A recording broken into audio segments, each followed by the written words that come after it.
Ah, ça fait un drôle d'effet quand même, avait-il concédé. Florent Pagny a fait son retour sur scène, le vendredi 30 juin, à Nîmes devant 10 000 personnes. Cette grande première marquait également le coup d'envoi de sa tournée des 60 ans qu'il avait été contraint de décaler, en 2022, le temps de soigner son cancer du poumon.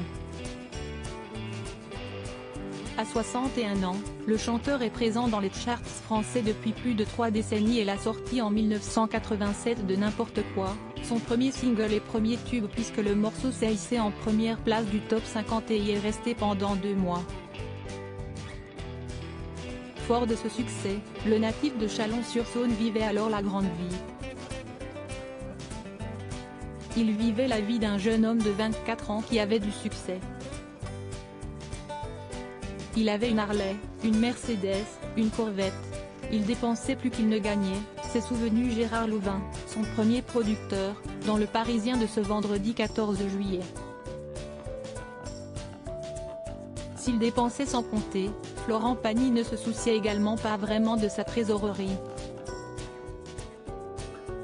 Jusque-là, j'avoue, le concept m'était un peu passé par-dessus la tête, a-t-il admis par écrit dans son autobiographie, Pagny par Florent, parue en avril.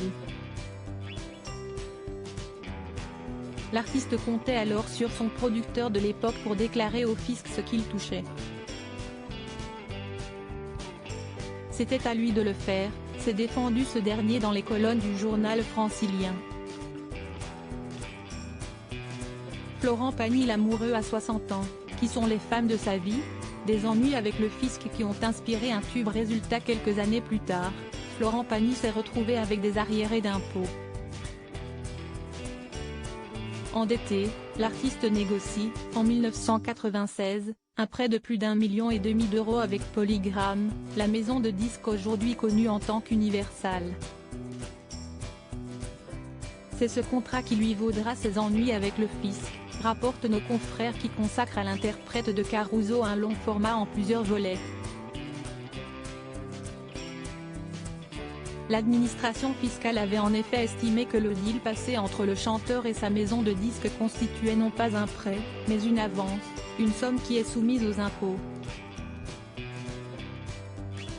Le chanteur est alors poursuivi pour fraude fiscale, ses biens, ses meubles, ses véhicules, ses victoires de la musique, mais aussi la maison de ses parents et celle de son frère qu'il avait achetée lui-même, sont saisies. Une décision de justice qui inspirera au parolier Lionel Florence l'un de ses plus grands tubes, Ma liberté de penser. Article écrit en collaboration avec 6 Médias. Crédit photo, Patrick Bernard.